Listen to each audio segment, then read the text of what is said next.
The afternoon session, part one of the afternoon session on day 3 of the international conference. To chair this session, I kindly request Mr. G. Sundar Garesan, the director of Roja Muthiah Research Library, to come onto the stage.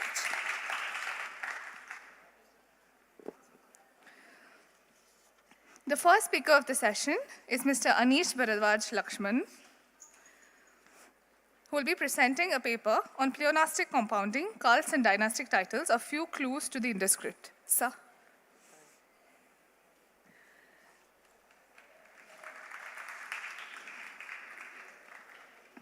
Our second speaker, Mr. Sukumar Rajagopal, will be presenting a paper on IVC Deep Astronomy, Harappan Celestial Omens List. Sir.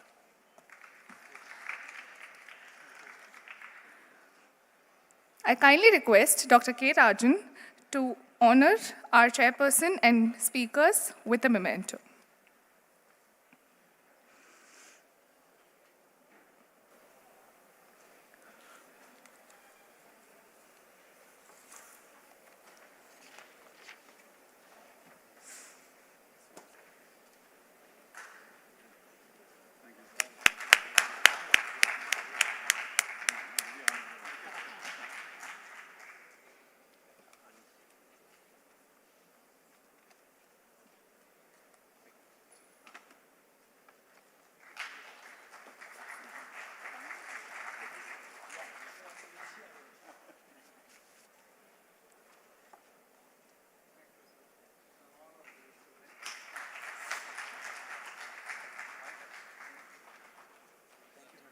Thank you, sir. Thank you so much. Sir, the podium is yours.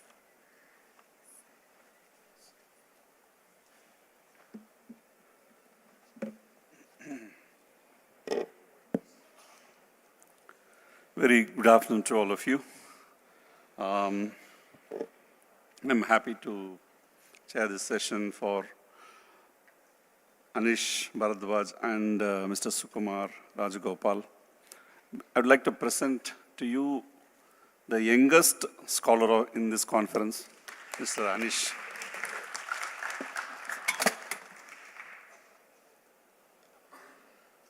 Anish Bharadhwaj Lakshmanan is currently pursuing an integrated BS-MS at IISER Mohali with pre-majors of biology and physics and a BS in data science and applications through an online course at IIT Madras. He is passionate about physics, genetics, neuroscience, linguistics, and South Asian history.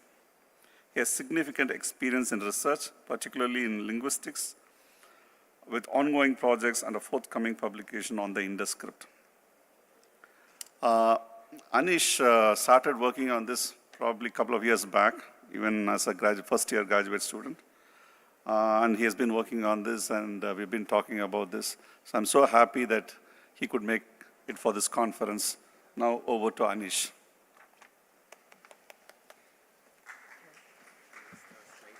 Yes.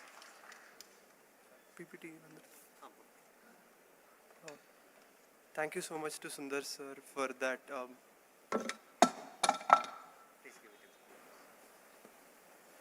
Thank you so much to Sundar sir for that. Just ahead.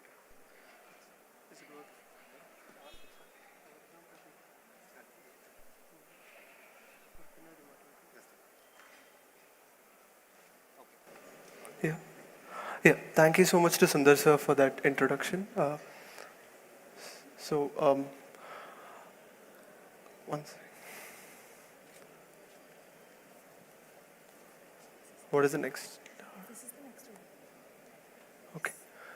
Yeah. So, firstly, my paper on pleonastic compounding, cults and dynastic titles. So the three terms in the title refer to the three main foci of the work. First is a linguistic phenomenon in Dravidian languages.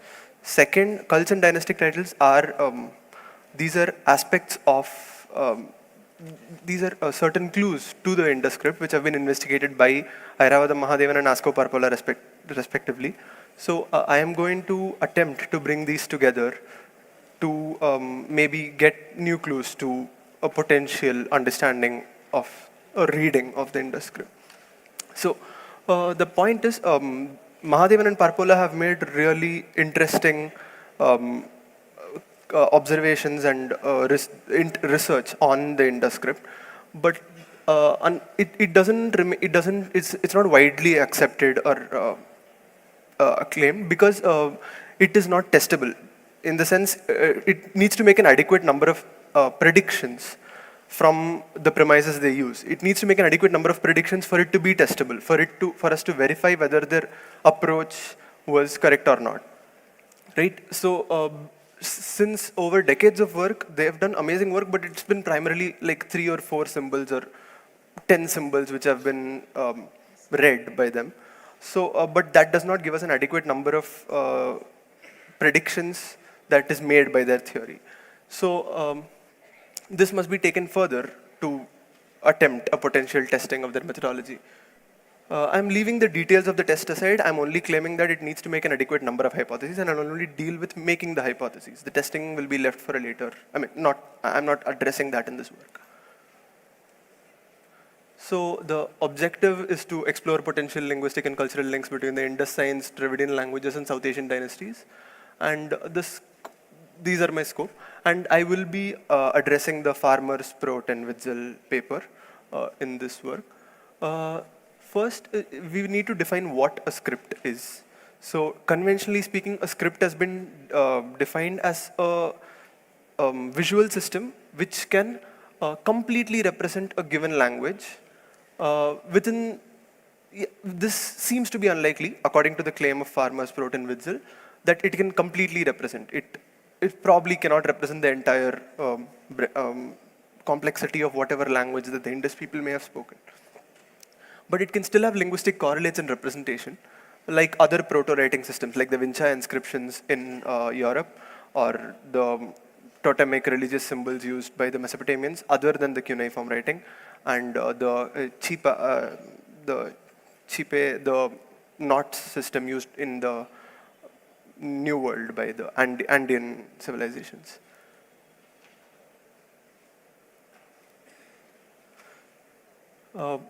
Yeah.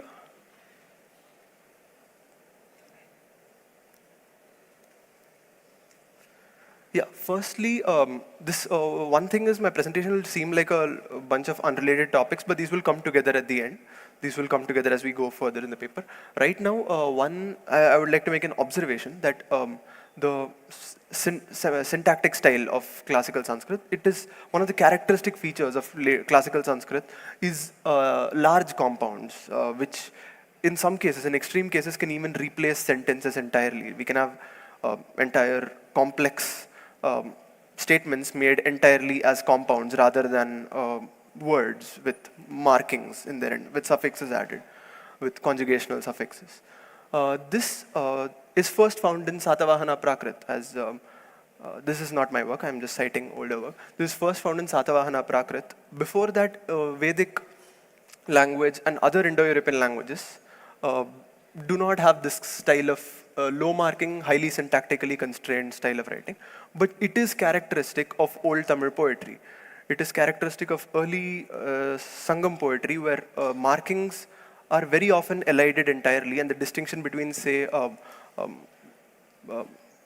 participles and finite verbs is not clear. So that it potentially that could potentially mean that the reason for this such a style emerging first in the Satavahana region is the Satavahana Empire was found in the Deccan, and they wrote in Prakrit, an Indo-Aryan language, but it seems possible to me that it's a substrate influence of Dravidian languages which made them adopt a style of writing that is primarily not found in the predecessors of that Prakrit. So yeah, it's been proposed by both Mahadevan and Parpola that the script has few derivational and inflectional suffixes. They have identified 1 or 2 markings like the masculine suffix and some stuff like that. But things like verbal extensions, tense markers, etc., even they don't just not predict it, they also in their works claim that it's unlikely for such markings to exist in the Indus script. So thus, if a language was written in such a system, then it would have to be primarily syntactically rather than inflectionally marked. So we also see it in the rigid sign order of Indus seals, relative rigidity, which would not be there if it's a well-marked symbol system. Then there could be flexibility in order, because the relationships between various words is marked primarily by the inflectional changes rather than the location in the phrase or sentence. So, yeah. So, secondly, I would like to address another linguistic phenomenon found in Dravidian languages called pleonastic compounding. So, it is found across all Dravidian languages. This work is Periyan and Chandrasekaran in 2011. So, for instance, we have words like, this is found in multiple Dravidian languages. The word for canal is some combination of vai, kal, or kal vai, or something of that sort. And this is interesting because the individual words themselves, which are part of the compound, they themselves have the same meaning. And here, the compound has a meaning which is the same as the individual components of the compound. Similarly for Varittadam, and in Central Dravidian languages, we have words like Umagunji for the owl, where Uman, Gunji individually mean in other branches of Dravidian owl. So why is this style of compounding happening?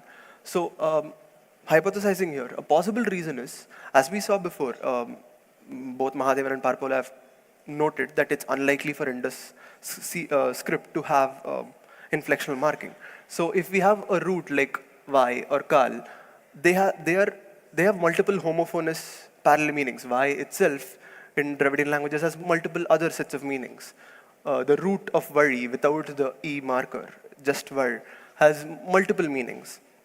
And it can be distinguished, it is distinguished in Dravidian languages typically by adding suffixes. But if suffixes are not found in a manner of representation of these languages, then hypothetically, they might have to resort to combining two words whose overlapping semantic sphere is the intended meaning of the compound word.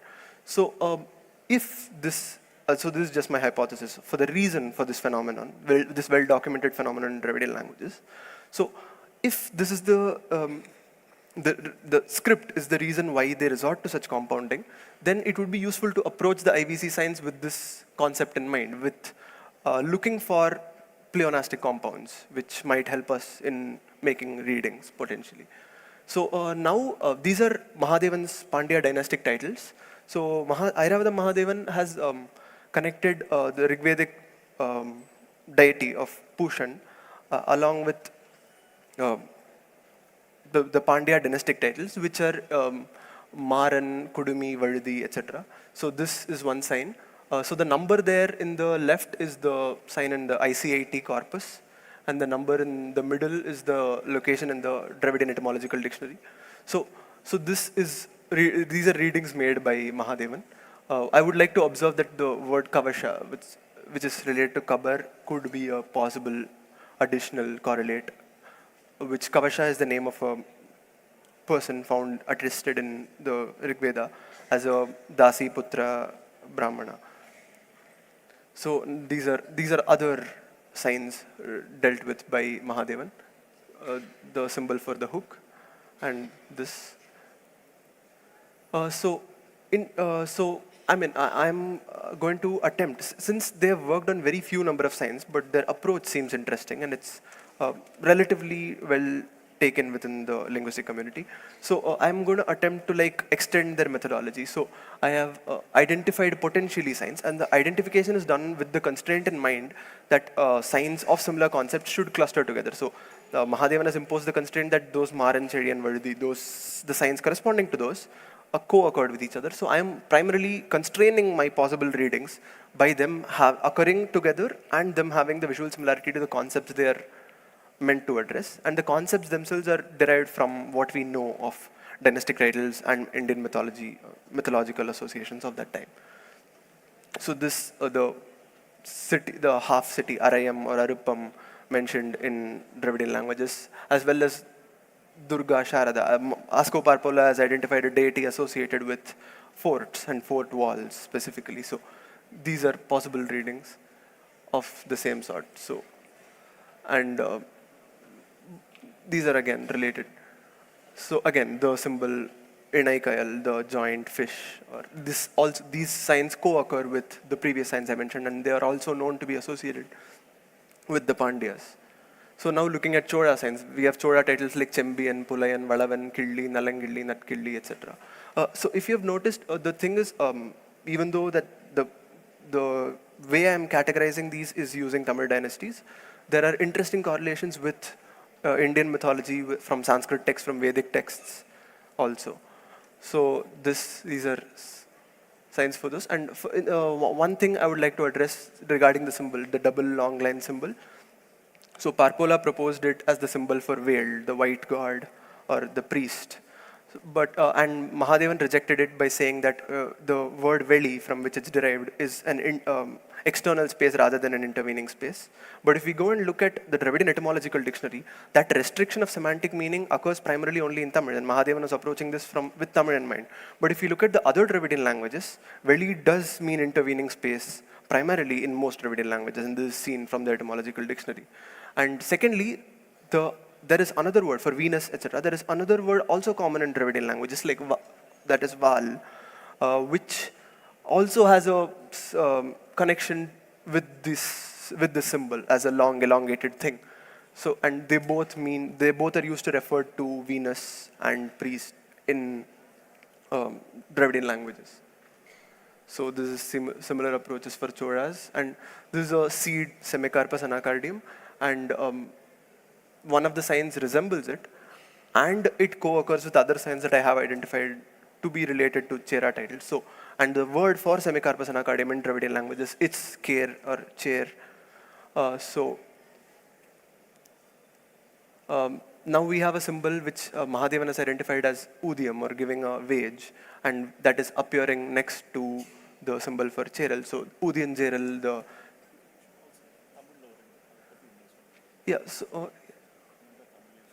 so இது வந்து சேரர்களோட அந்த பரம்பரை பெயர் ஊதியஞ்சேரல் அப்படின்றது வந்து இங்கே அதே மாதிரி இது வந்து என்னோட ரீடிங்கில் அந்த ஊதியம் அப்படின்ற ரீடிங் வந்து மகாதேவன் பண்ணிருக்காரு அந்த சிம்பிளுக்கு.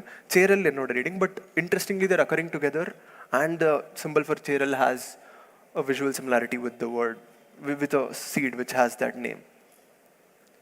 And now the symbol for Van, which is identified by Parpola, it is occurring next to a symbol which could be interpreted as boundary, and we have Vanavaramban. This is a tentative reading, but it is strengthened by the presence of this, the symbol for Chimai, again identified by Parpola, and Varambu, Chimaya Varamban. And these are both titles used for Cheras, and these symbols co-occur with the symbols I've referred to previously.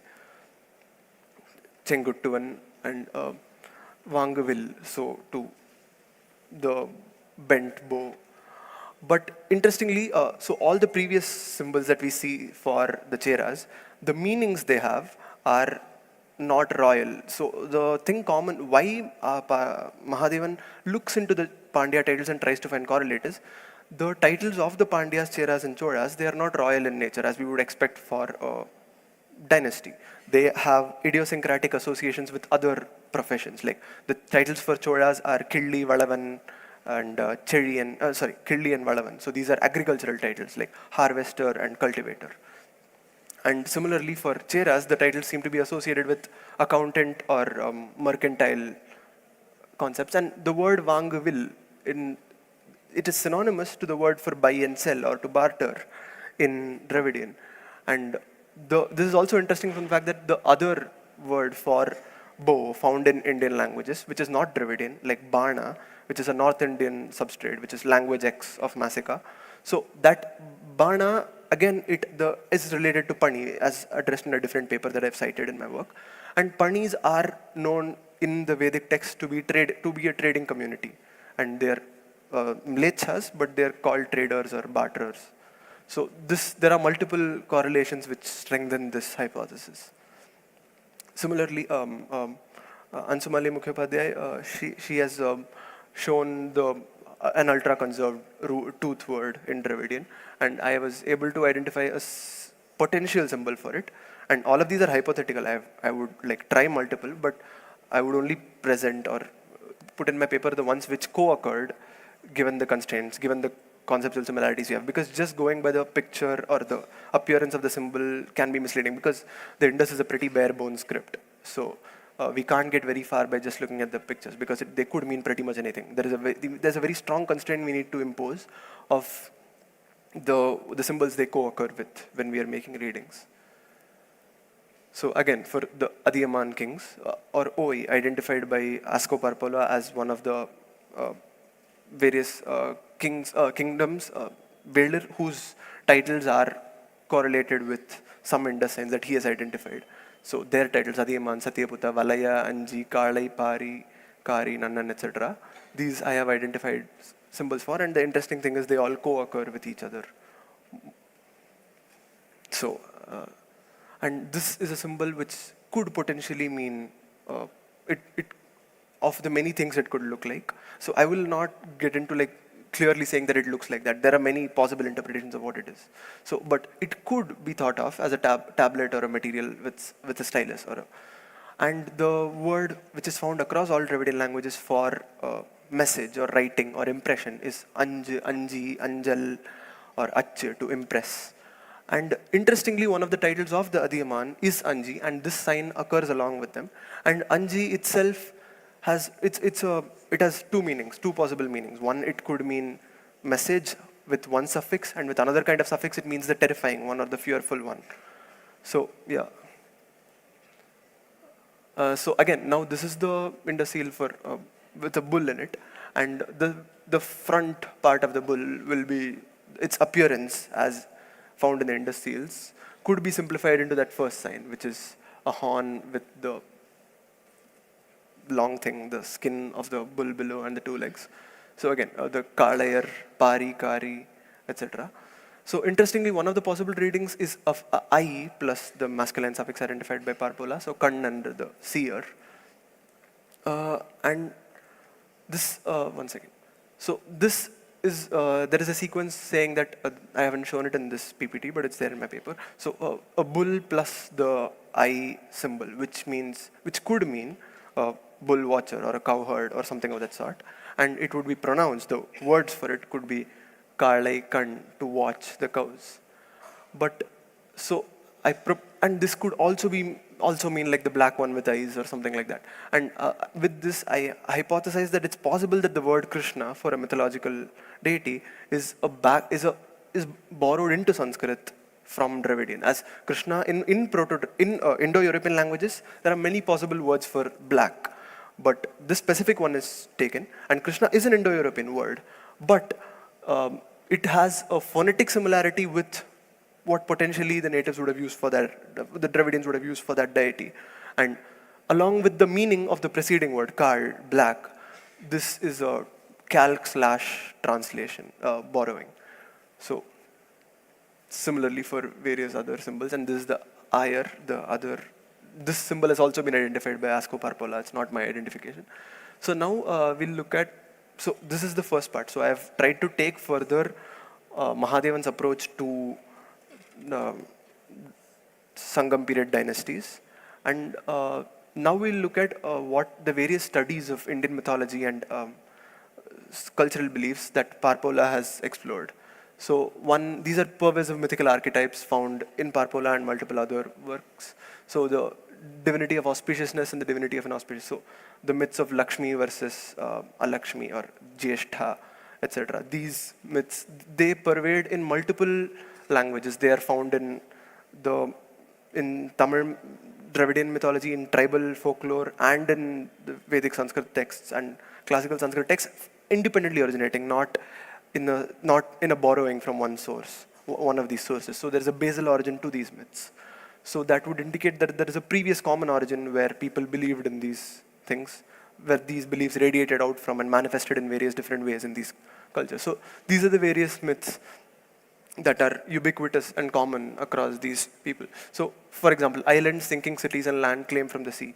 We have Dwaraka sinking, and we have the myth of this thing, the western coast of Kerala being reclaimed from the sea by Kadal Piragotte Chenguttuvan, the king who reclaimed the sea. And then we have the myth of Parashurama reclaiming the ocean.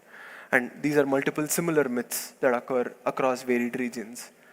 So the Soma and the moon, the Soma associated with the moon, and other hallucinogenic drugs. So Shiva is associated with cannabis. So these are pervasive myths. And the Uttarayana, Dakshinayana, and yearly cycles. So this is found in the Jhum agriculture practices of tribals, in the Podu practice followed in central India, in the Andhra Pradesh, tribal regions of Andhra Pradesh and Telangana region, as well as the stories we see in earlier times. Like Parpola has identified the yearly migration patterns, annual migration patterns centered around the northern and southern movement of the sun.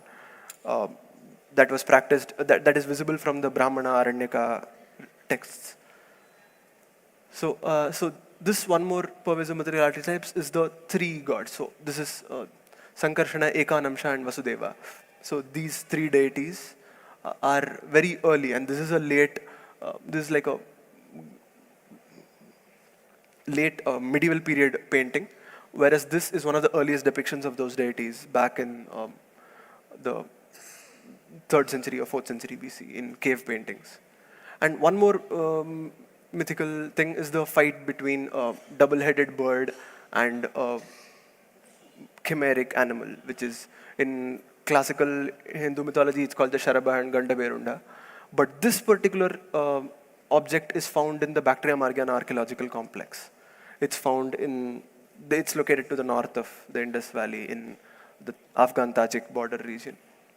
So, interestingly, we would see, we went to the museum yesterday, and pretty much a very similar looking creature is found in a Vijayanagara period art as their symbol. And even the representation is barely changed, except that it's fighting an elephant instead of a chimeric animal. But I will show later that these are animals, totemic animals associated with the same deity or group of people. So the myth has pretty much been unchanged for a period of 3,000 years, even the representation of the mythical animal.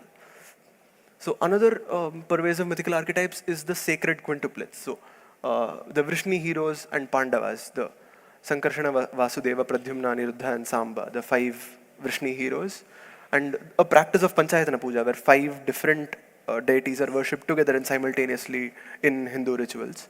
And so we have the Panchajana of the Vedic. So we have Anu, Puru, Tritsu, Druhyu, and Turvasha. So, and the old Tamil gods, the 5 Trinai associated gods. So we have sacred quintuplets abounding throughout the earliest versions of Indian mythologies that we can document from either Dravidian or Indo-Aryan sources. And this is also similar to the 5 peoples in the Avestan system of Airya, Tuirya, Sairima, Daha, and Sainu in the Fravardhiniasht. So, and in Taittiriya Samhita, there is the Vedic people have also had a system of classifying various gods with 5 different climatic regions, which is highly reminiscent of what we see in Sangam Thinais.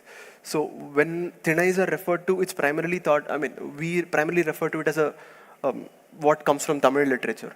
But interesting of associating 5 different deities with 5 different landscapes is found in Sanskrit texts too, in a period which, according to current historical consensus, that these 2 groups did not have much interaction with each other. So it must be a basal origin for these myths rather than diffusion at the time of the occurrence of these myths. So this is the Panchaviras. So Sankarshana, Vasudeva, Pradyumna, Niruddha, Samba. And interestingly, they're associated with a symbol each. So this is from later Pancharatra Vaishnavite traditions. So they're associated with specific objects, symbols, and animals. So if you look at it, Sankarshana is again an agricultural deity with Langala, a plow, as one of his objects, and Parpola has identified a symbol for a leg or a back of a leg, a star, as one of the symbols associated with the agricultural deity. And interestingly speaking, we have just noticed that the Cholas have pretty similar symbols that were associated with each other. They were associated with Tar, as we saw before, and they're also associated with the plow. They're an agricultural deity. And Vasudeva of the Gada, Shankha, Chakra, and similar, so Pradyumna, the Chapa, Bana, the bow and arrow are the symbols for Pradyumna. And yeah, so there are multiple associations found, and we can see that, yeah, so this is the symbol representations of the Panchaviras. Here is a single deity having all the 5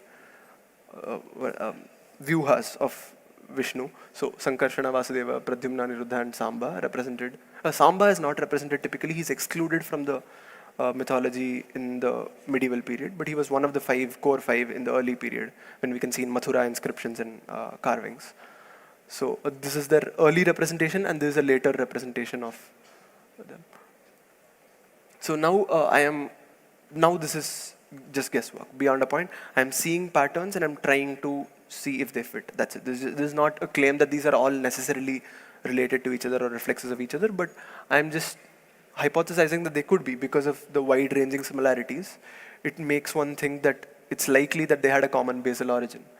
So the various Sangam divinities, the Vishnu, Kuru, Kosala, the different Mahajanapadas, they had different sets of mythology. The Yudhishthira, Bhima, etc., the Pandavas, they also pattern similarly. And the Tamil kingdom, Vedic tribe, and Avestan tribes, they pattern in the same 5.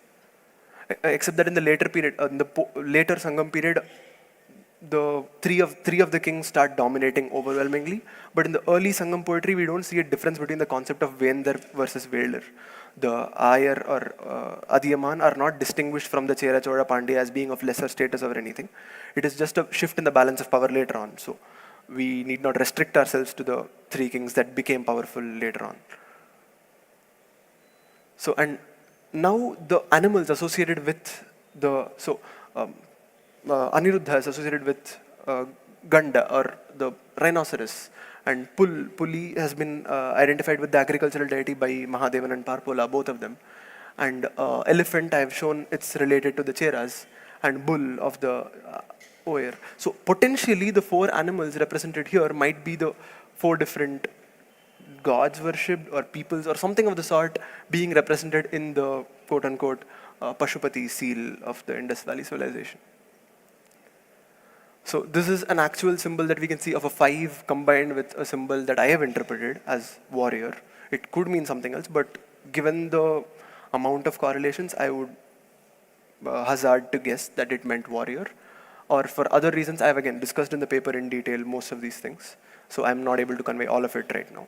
So the rest of the results is just far too long. So I'm going to present a few things that I find convincing, but not all will make sense. I'm just trying to give you an idea of what I have done, but not necessarily the methodology. It won't be possible to convey it in this presentation.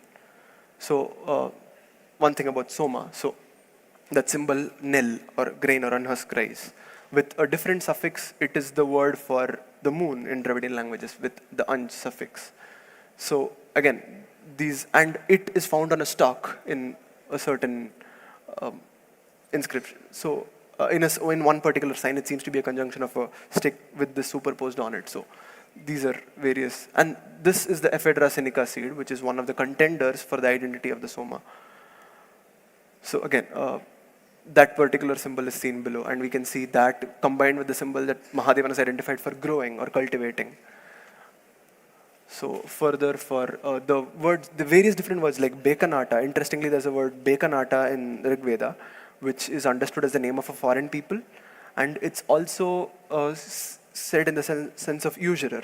Whereas in Tamil there is a similar word in lots of Dravidian languages actually, Pikinari, Pisnari, which means miser, which could etymologically be related to the word that in Rig Veda that had similar connotations.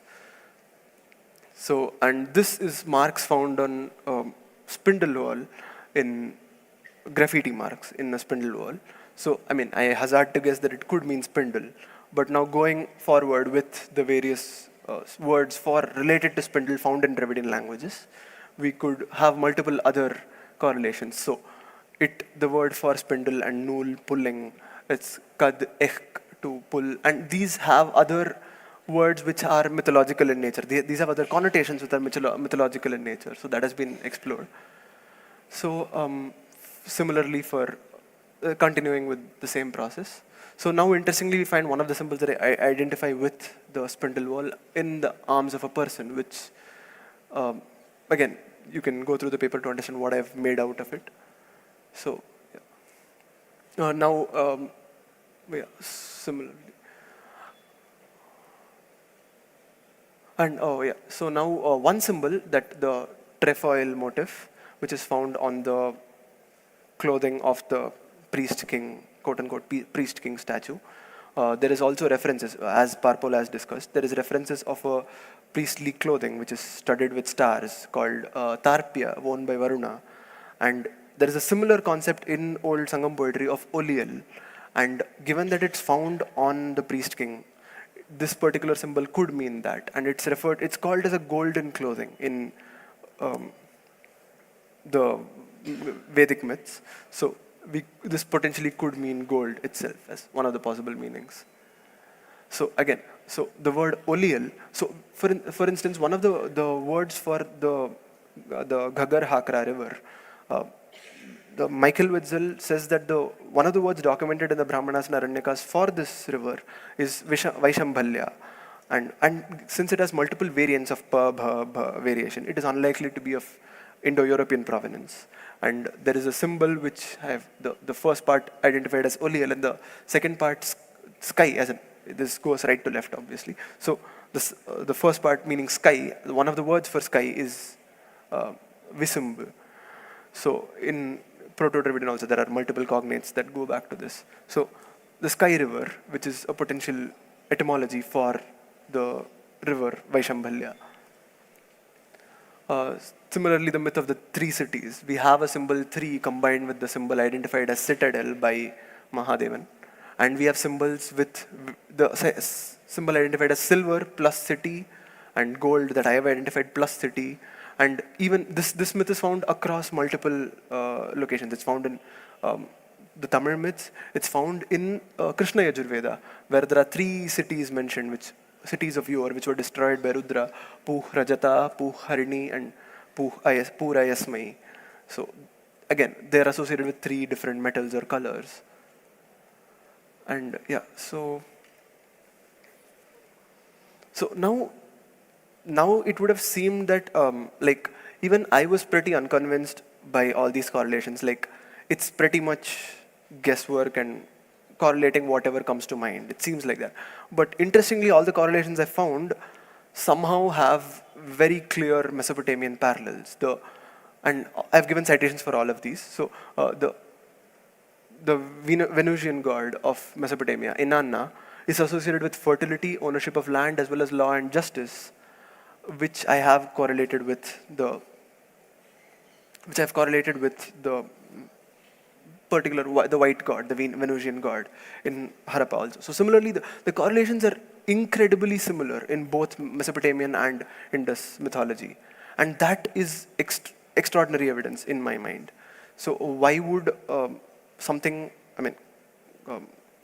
conjectural that came out from studying various different mythologies in India put together, the various correlations put together, somehow matches with Mesopotamian myths of 5 different gods who also are represented with symbols like those, like a wheel, a moon, etc. by them. So yeah, so it's likely that there was some level of interaction that led to this. Because I'm short of time, I'll just go through this. So the 5 different peoples, and we can study more. By what they are described as in mythology, we can have a potential idea of the identity of these people. So again, as in some other discussion, someone talked about the cis Indus people, the other people of the Indus, surrounding the Indus Valley civilization, and their identity, as well as the minor variations, the Hakraware and the Sorat Harappan. So in my paper, I make associations with lots of reasons for how these various divinities and peoples were associated with actual archaeological complexes found surrounding the Indus Valley civilization at that period in time. So the whale. So and not just that, the linguistic identity. For example, there is a Elamo-Dravidian hypothesis of McAlpin, which is mostly discredited, but some observations he makes are valid about the verb suffixes found in archaic Tamil, the ku, kum, tum, ti, tir, those markers, like even in the Tamil anthem that we sang at the beginning of this event, Varthudume, that we praise, but the tum suffix is otherwise not found in most Dravidian languages. It's a pretty archaic form. But those precise suffixes are also found in Elamite as personal markers.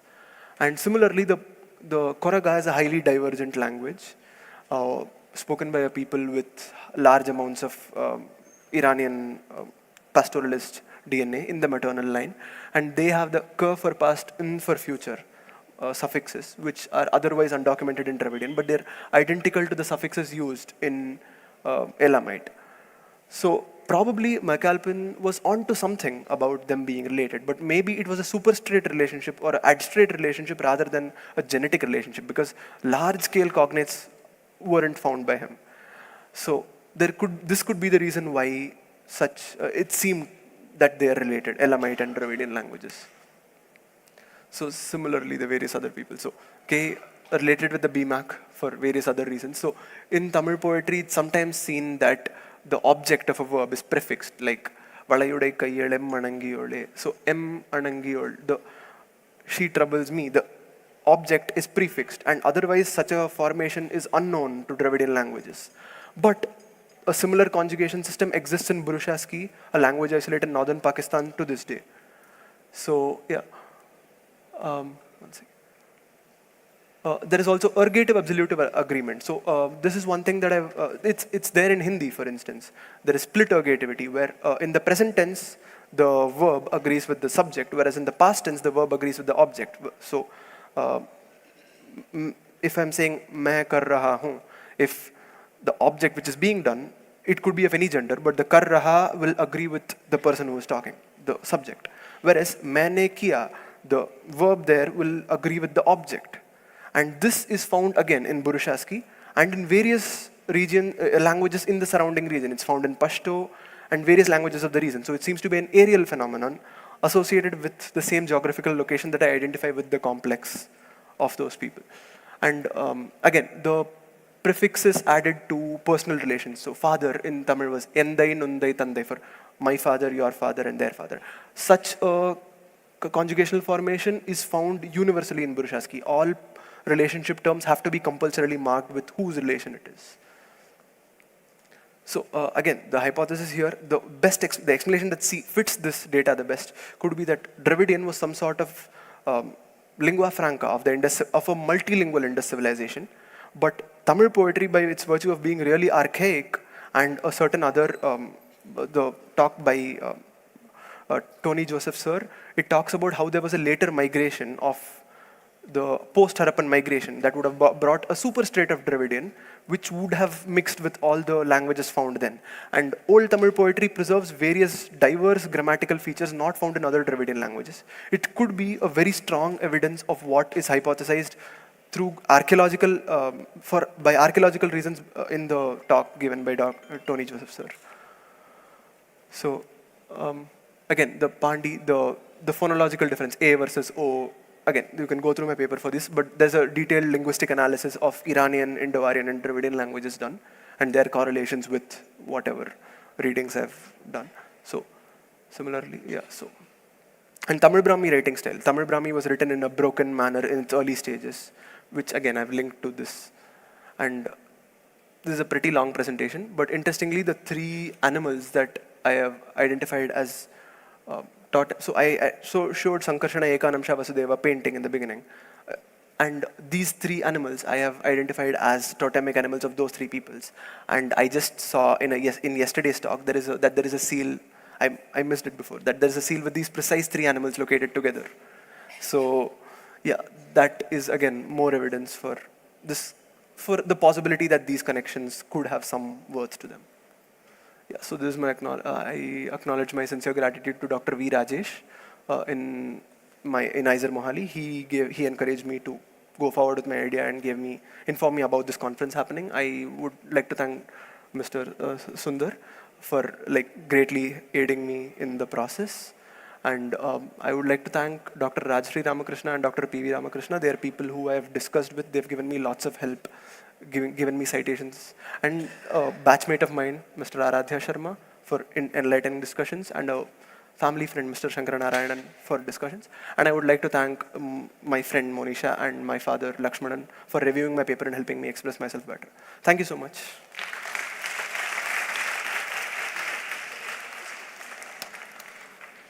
Oh, sorry. Yeah.